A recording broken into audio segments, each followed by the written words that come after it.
баъзе маҳал барои бардоштани рӯҳияи худ, барои энергия гирифтан чикор кардан дар кор?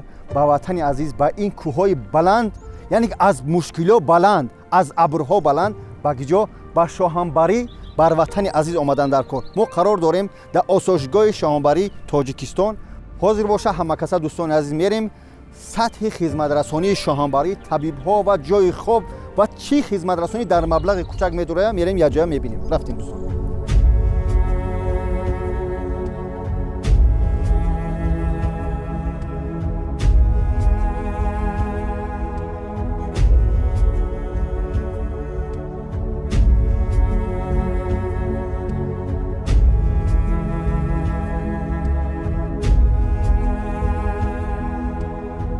ассалому алайкум дӯстон азиз, чӣ хеле ки ин боло нишон дода омадем.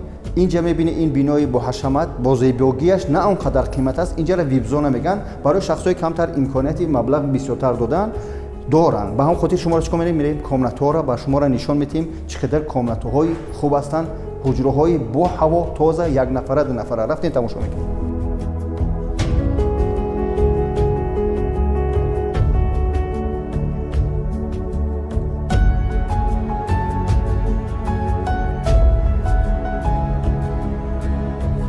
خب دوستان از این حجره که می‌بینید این حجره دو نفره برادر و قطع همسراشون پدر و مادر میتونن در این حجره بیستن. میگذاریم حجره دیگری هم نشون میدیم شما را.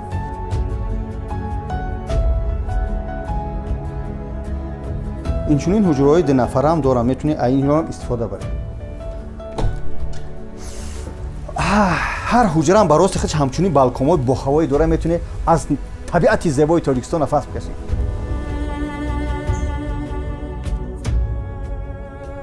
باور ندارم در یگان دولت چنین شرایط‌ها و همچنین لیفت‌های خوب هم داشته باشند دوستان. خب میریم دیگر جاش تماشا میکنیم.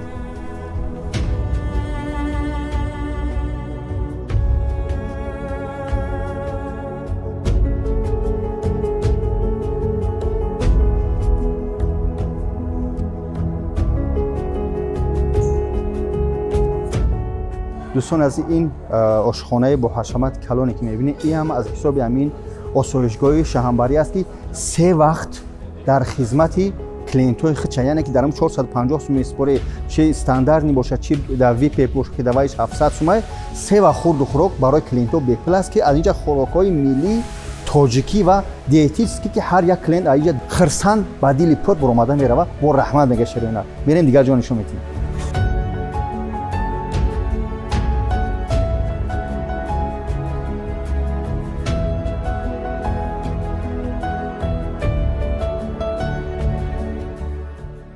دوستان عزیز، چه خیلی که ما در نمی بیمارخانه آسایشگاه شنبری هستیم.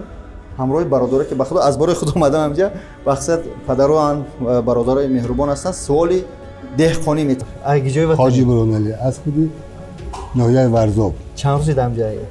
نه شورانه خدا از روز دوشنبه نه سه‌شنبه چهارشنبه یک 10 روزه هم استراحت. ما میخوام که با دوام تیم. طرز خدمت رسانی چیکار است؟ من برای خدمت رسانی دیگه گپ ندارم استاد. من بسیار جودا بودم. بله. باورستان بودم، من خودروی گرم بودم، دوم راه بودم، بجا جودا بودم. لیکن این که خدمت رسانی که دیگه هست. خدمت رسانی با سطح عالی. با سطح تمامی پروسیدورها هست. بی پول خدمت کردن، بی پول سیگری خدا. تفسیر ما با مردم، با شخصی میبینیم. با مردم، من تمامی مردم تفسیر بدم که بیاین. همین آسایشگاه همین شاهنبری با تمامی سطح بلند خدمت رسانی، مسئله خورد و خوراک، مسئله جای خواب، مسئله استراحت یکم کمبودی نداره اگه پرستش. خب دوستان عزیز، این رفتی سوزنمانیه که مقصد در همین شاهنبری گذرانده میشه برای نیروی برای برقرار کردن عصب انسان. اساساً برای هر یک توچکه ما میمونیم، این توچکه برای خودش یک توچکه تقویتی هست. منع شدن خون در مثال که غفل شدن خون در بدن آدم میتونه که بیماری باشه. با واسطه همین با واسطه سوزن شفایی ما این بیماری رو تقویت میکنیم. معامله خوب دارن، تقویت خوب میکنن.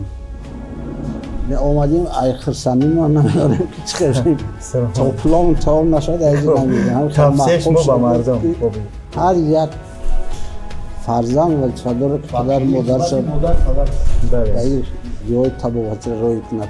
چی نمود بیمارو در شما توبت میوان خب در آسایشگاه ما بیماران اصلا با شکایت‌هایی که پروستات، بیضوریاتی مردانگی، ویزیکولیت، سیستیت مراجعت میکنن، سنگ گرده ها. خب این بیماران ما با موافقت با دستگاهایی که زمانوی که داریم طبابت میکنیم. یکی از این دستگاه در نوع تراپی میباشد که هم برای پروستات، هم برای سیستیت، هم برای سنگ گرده به نهایت فایده خوب دارد. خود ما در این بیمار اصلا این دستگاه رو برای استخوان‌درازشون استفاده میکنیم، یعنی اینچنین برای استخوان‌دراز هم استفاده کرده میشه. حالتی که میبینی یعنی که باید که بیمار یعنی پاцієنت و کلینت اینجا خواب کنن و پیش میسن طوری چند دقیقه خوار میسن 10-15 دقیقه که این خواب حالت خواب انسان خوب میکنه.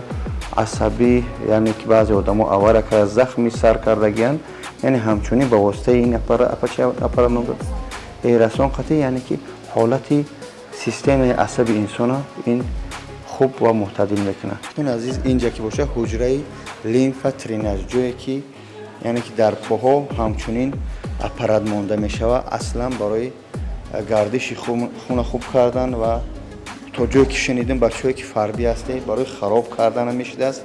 این اپارات میبینی اینگالیاسیون نمیداراتوری درست کردن. اینگالیاسیون یعنی برای راههای نفس، برای برانکیت، برای چی دکتر بود؟ برای آلرژی. یعنی همچنین دارو ریخته میشه و میزوجون یعنی کلین با واسطه همین نفس میگیره. راههای نفس برای برانکیت باز هم تکرار شده، برای آلرژی همچنین این هم در همون چی میدروه. این لیمونی مثال برای من خنکی، برای نمک، برای مشکو، برای همین چیزا فایده دارد. یعنی شما لایده این میمونی دکتر آدم میپیچونی در میان در زون ها کفای پا جایی که مثال من بغومو نمک میگیرم یا که خنکی ایسه اول مثال برای هم تشکوی اساسی دارم. من برای همچنین در دیال میپیچونی. خوب دوستان عزیز همچنین خدمت رسانی برای زنها هم هست. هنوز زنها مردها همچنین همون حقیقتی است که همون چیزی است که من امروز میگم که سالهای پیش در این سطح نبود. بله. رحمت به همین راهبریت آسایشگاه برای چنین شرایط زمانوی مهیا کردن برای این مردم مثال کهنسال، برای جوانان. من در اینجا تمام طبقه اهالی را از کنار جمهوری، بیرون از جمهوری، از روسیه هم دیدم، از جمهوری دوست و برادر ما ازبکستان هم دیدم. خدمت رسانیش در سطح عالی. اگر چنده که نرخوش هم بخواد نرخوی با درجه عالیش قیمت نیست.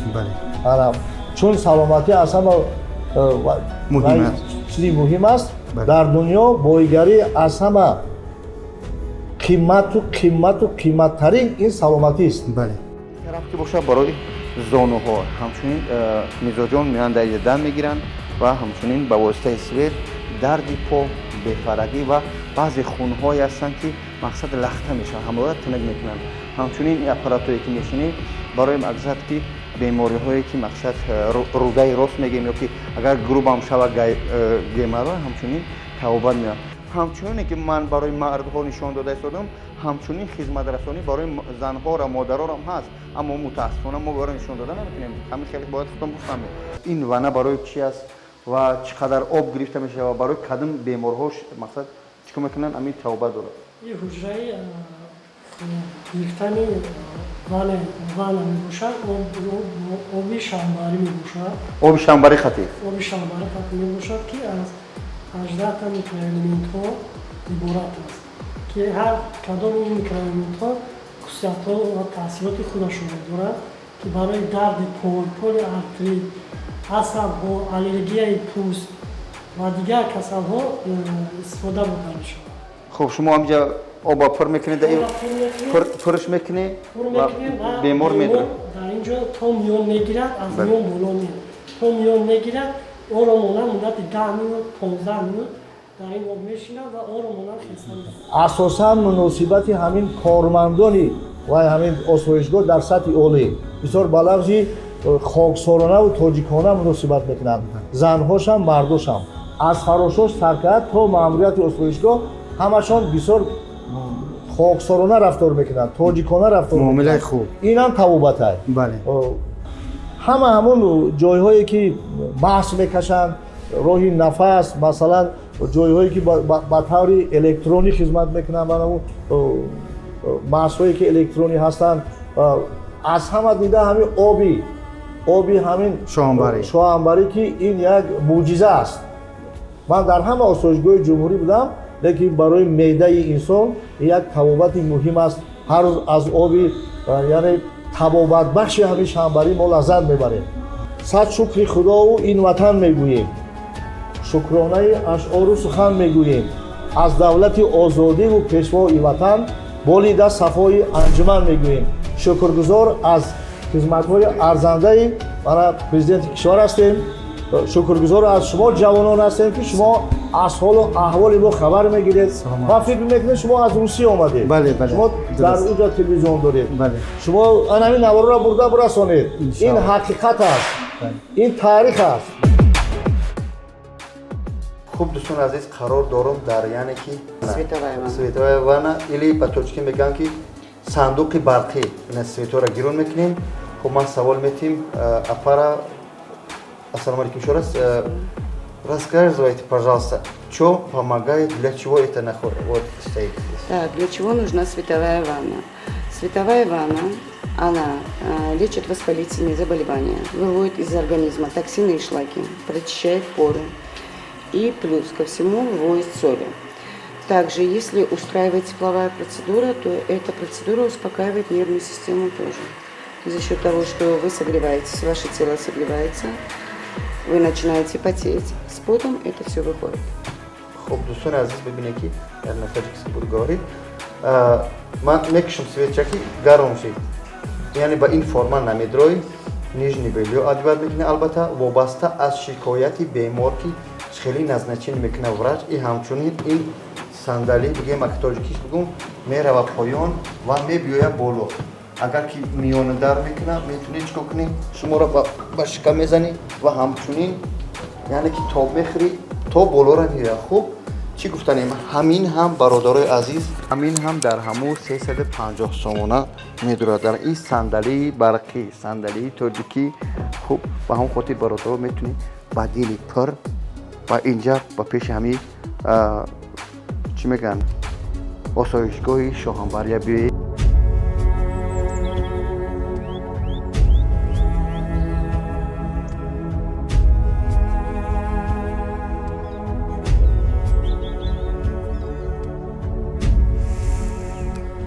خلاصه دوستان عزیز، هوای تازه این منزل که ایستادگی شاهانبری و خصوصا اینایی آب شفابخش بسم الله